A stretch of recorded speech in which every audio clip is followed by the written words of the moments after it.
welcome back to the channel. This is a new toy. I was contacted by the people at Longer to see if I would like to review their Ray5 10-watt laser engraver, and I've been wanting one of these for such a long time. I am a complete beginner. I've never used a laser engraver before, but I've wanted one to see how I can use it in conjunction with my bowl turning and creative side. So when offered the opportunity, I jumped at it. Before I did that, I did some due diligence. I did some, looked at some reviews, looked at the capabilities of the machine, and I like what I see, so I went ahead and took them up on their offer. Now, it comes with quite a detailed set of instructions, which is nice. Normally, being an Englishman, I would throw these away thinking that I know better and just have a go myself, but I think in this case, I'm going to read the instructions. It comes very well packaged. I have had a quick look at this already. My daughter's taken a few photographs of herself wearing the glasses, which, as children do. So we're going to start putting this together, and then we'll find out what we can do with it. Now, there's quite a few good videos out on YouTube already of how to assemble this, so I'm not going to bore you with all the nitty and gritty of the assembly side, but I will film it and I'll speed it up in the usual way. While you're watching me put this together, I thought I'd take you through a few of the specifications of the Longer Ray5. It's a 10-watt laser, and it's got a 50mm focal length with continuous pulse dual beam technology. This basically means that it has a more precise engraving ability, and the compression spot of the laser is 2 times thinner than standard lasers. The device is capable of a Wi-Fi connection, or if you're like me and your workshop doesn't get a great signal, then you can connect it directly to a PC or laptop or MacBook with the USB cable. It also has offline capability through a TF card slot, which is a high capacity slot.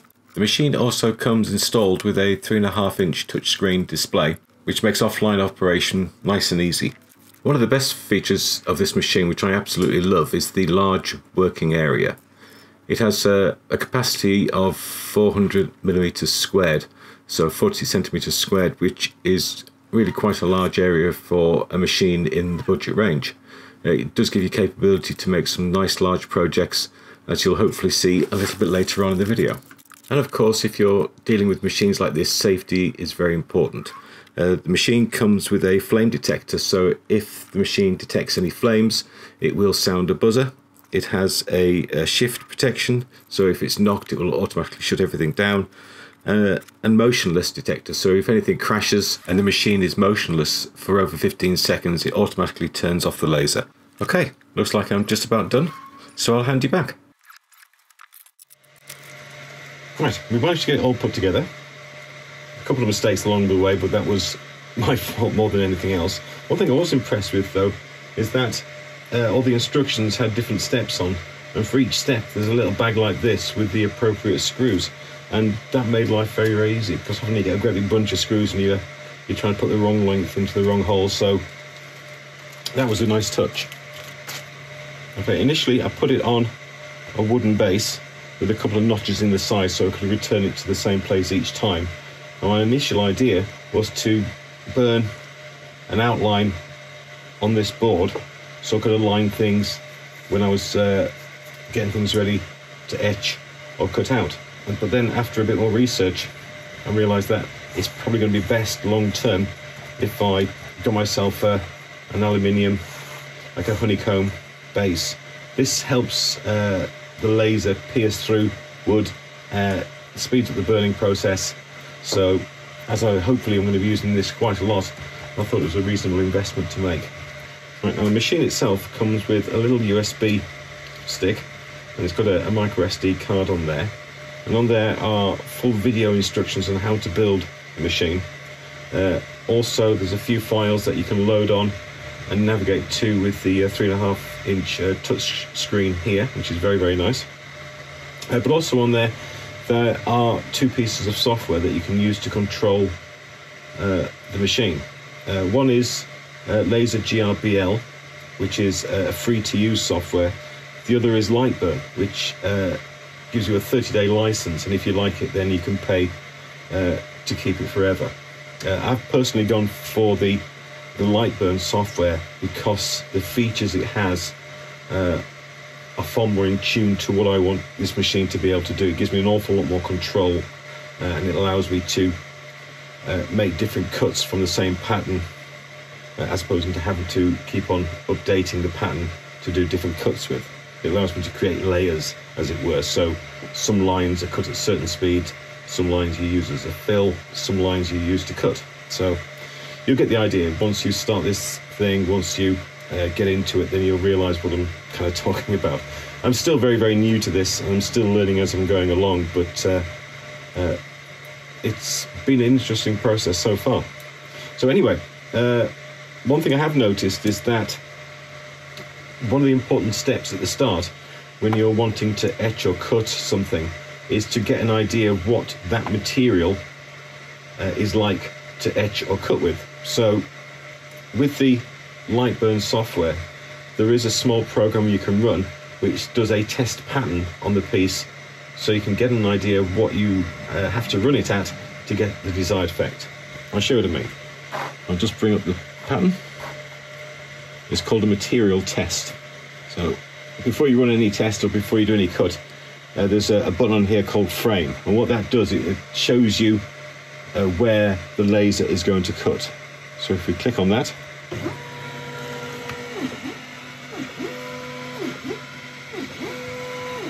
there we go. It shows us exactly where it's going to cut. So when we're sure about it, we can press start and we will begin.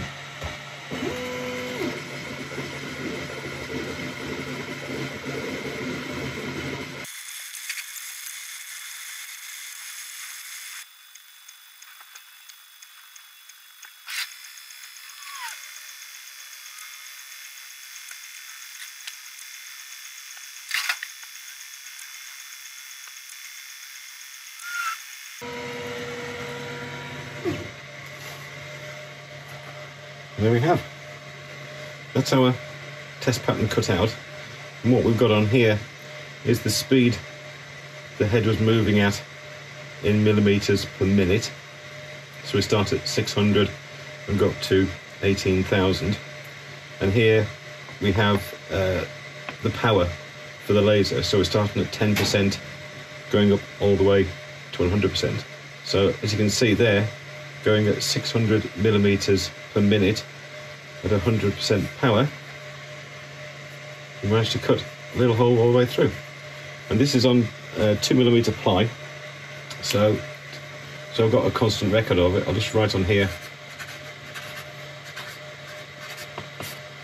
Right, so next time I do a cut using this material, I can refer back to this chart and see what kind of speeds I need to be cutting the lines at to produce what kind of effect. Okay? I think that one's, you can see on the other side, that one's nearly gone all the way through. So that's pretty good. That's nice. Okay, I set it up to do another material test. This is on a 3mm piece of acrylic. I've set the height for the laser, I've calibrated the height of the laser. It's a slightly different depth with this small 50mm rod that you get with the kit. It's quite easy to do. You just undo the thumb screws, sit it underneath the back. When it's resting on the top there, just tighten those back up, and you know your laser's calibrated to start. I'm quite interested in this one.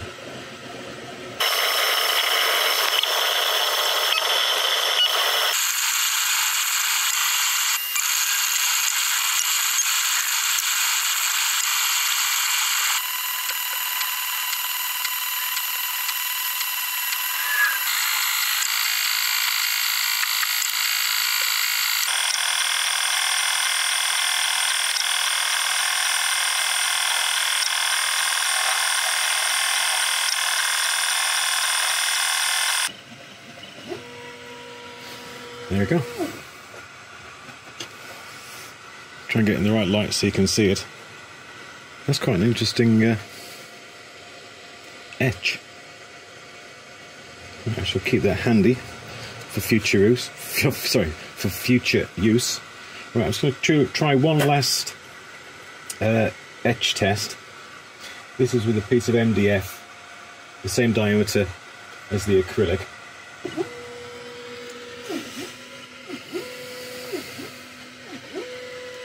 Yeah, that's a good spot.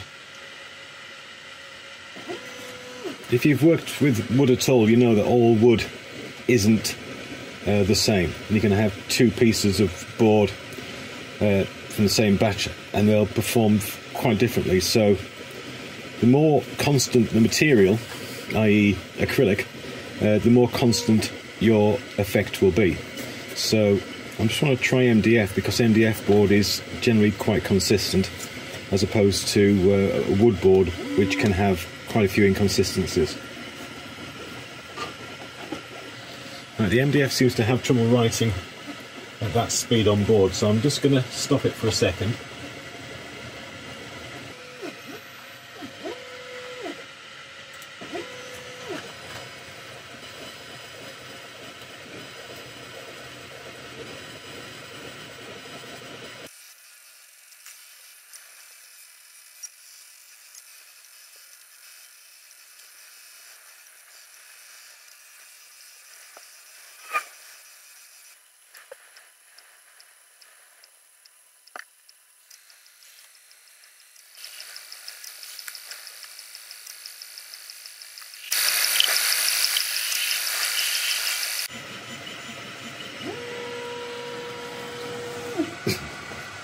Okay, so that was the MDF.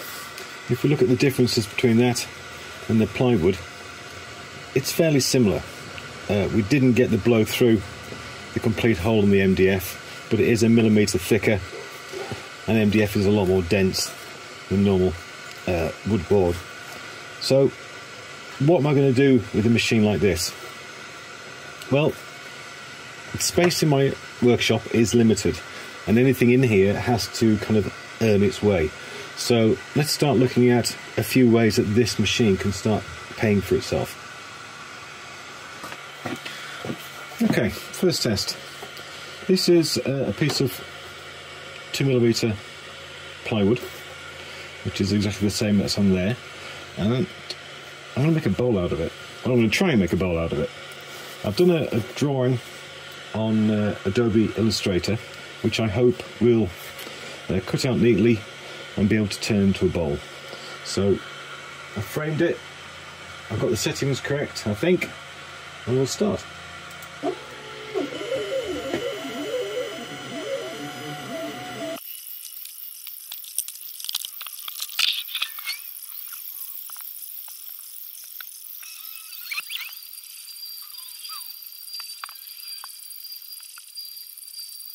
Right, there we go, that's all done. Have you guessed what it is yet? Right, I'll spend a moment putting this together and I'll bring you back when it's done. There we are. A few minutes knocking up a design, a few more minutes to cut it out, and we've got a little bowl. It would probably have been better being made out of 3mm ply, but as a proof of concept, I'm quite happy with that. Before the end of the video, I'm going to spray it and colour it and see how it looks when it's finished. But the good thing about this kind of design is that you can sell it in two ways. First of all, you obviously can sell it as a finished article, but also the design I did to create this bowl, I can actually sell the physical design as well. So that's like a passive income. So yes, it is possible to make money from creating objects. Now I've got a little bit of a scrap here on to use up, so I've got something else I want to make. It's a tool. I'll show you what it is in a second.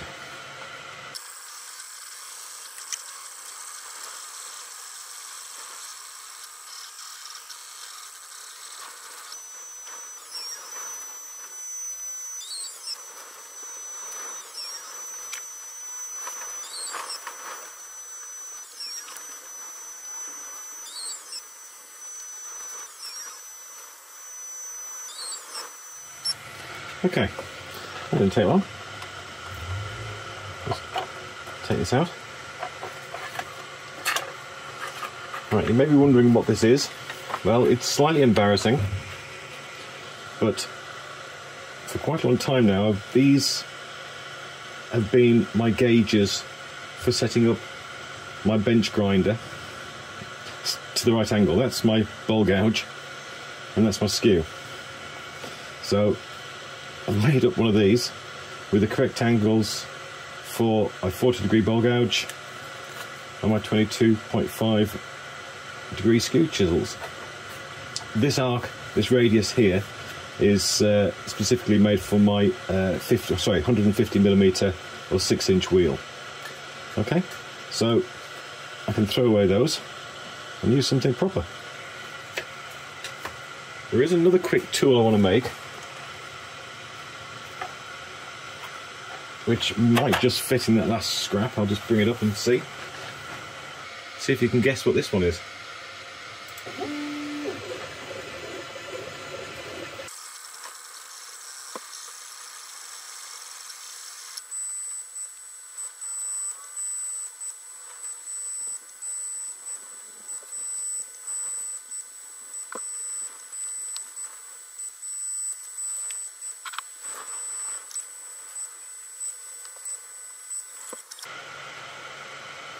There we go. It didn't take long. This is a gauge for my 50mm jaws with the correct widths for the mortise and tenon joints. So there's going to be no more me just thinking, that's about right, or trying to measure with my ruler and just hold this against the unit, or the bowl, sorry. And Bob's your uncle. I enjoyed making that one. Right, there's one more project I want to make, and then we're going to start wrapping this up and bringing a conclusion to what we think about the Longer Ray5. Okay, now the Longer Ray5 may just be classed as an entry laser engraver, but it does have very, very good capacity. It's got a 400 by 400mm work area, so I'm going to take advantage of that and make myself a larger pair of these calipers. These are what I use to gauge the depth of the bowl. You wrap it around the bowl, whatever width you get that end is the same width as that end. Now that's fine, but when I've got the larger lathe, I'm finding myself turning larger and larger bowls, and these really aren't big enough anymore, so I need a bigger pair. So I've created a design in Illustrator again, and now I'm going to print it out on this 3mm board.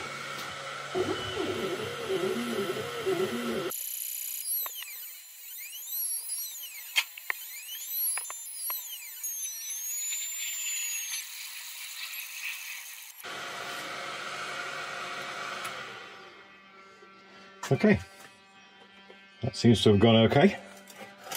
See if it's cut all the way through. Yes, it has. Right, I'm going to put this together. I might show you the process, and we'll have a look at it when it's complete. Okay, let's put this together. Now I made 6mm holes in the centre, so I can fit a nut and bolt on there easily. I'm putting washers between just to make sure that the action is nice and smooth and it doesn't wear too much on the wood itself.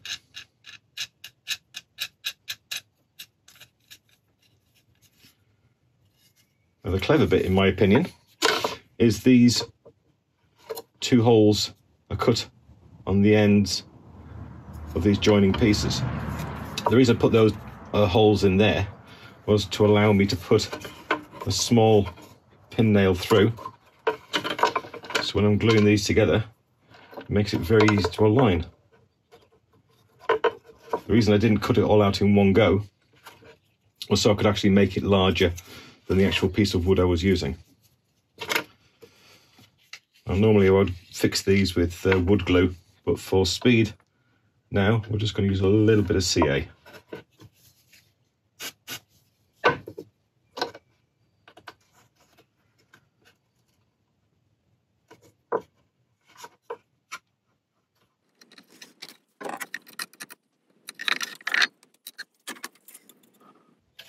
I've actually glued my nail in there.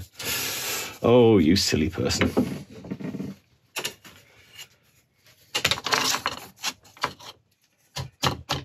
There you go. Came out easy enough. Right, let's get the rest of the pieces put on.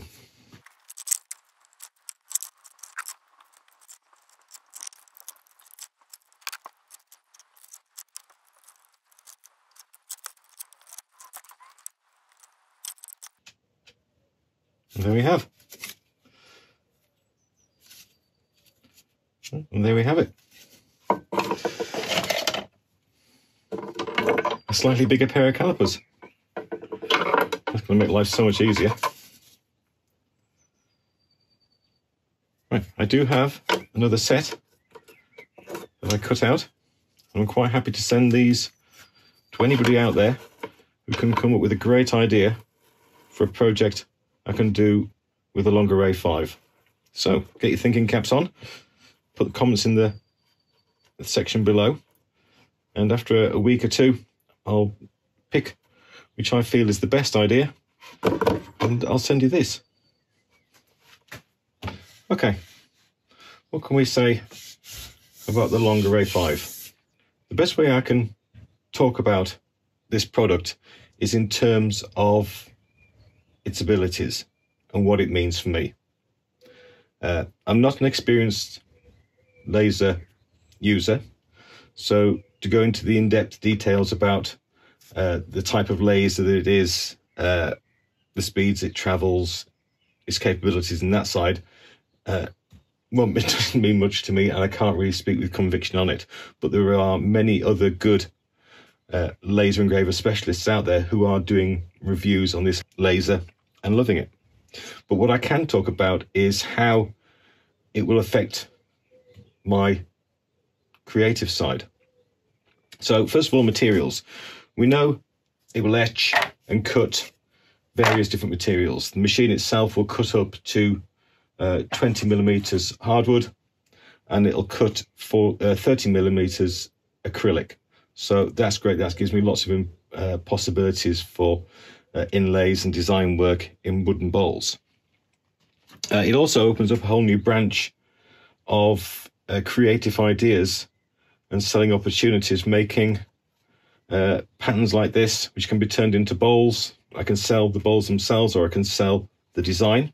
So I am going to be creating lots more of those because they're lots of fun to make. Tools to make my life easier. I can create gauges and larger things. If you're comfortable with 2D software to create vector models, then basically your only limit is your imagination. And the more you get into it and the more you look for ideas online, then the more things like this will come to you. My head is absolutely exploding with the things I can now do with this machine that I couldn't do before. So it kind of opened up a whole new world to me, which I am really, really excited to explore. I've ordered a different type of material I've never worked with before, which will be arriving in the next couple of days, which you will see in a project coming very, very soon. So please look out for that one. Longer itself do have a very, very good customer service. Their team operates 24 hours a day, 7 days a week. They have a very good, useful group on Facebook as well. So if you need any help or you want to see what other people are up to, then please look up that. I'll be leaving all the links, all the relevant links in the description below. I think I'm going to give away, as I mentioned a couple of seconds ago, this kit of parts to make yourself up your own giant set of depth gauge. So if you've got a great idea of what I can use the laser cutter for in relation to my creative channel, then please leave it in the comments below, and the best one, after a week or two, I shall send you that kit of parts. You'll have to source your own nut and bolt because that'll make packaging a little bit more difficult, but I'll send you those quite happily. If you do have a laser cutter already, then I'll put the plans for this and these on my Ko-fi site. Again, the links will be there below. If you're interested in getting one of these for yourself, then I'll quite happily make up a few with different angles on. And again, I'll put that on the Ko-fi side. All right, well, apart from that, thank you very much indeed for watching. I know this isn't my usual sort of video, but I hope you appreciate the kind of relevance it is to our industry, to our creative world, and the kind of doors it now opens for us. Apart from that, thank you very much indeed for watching, and I'll see you next time.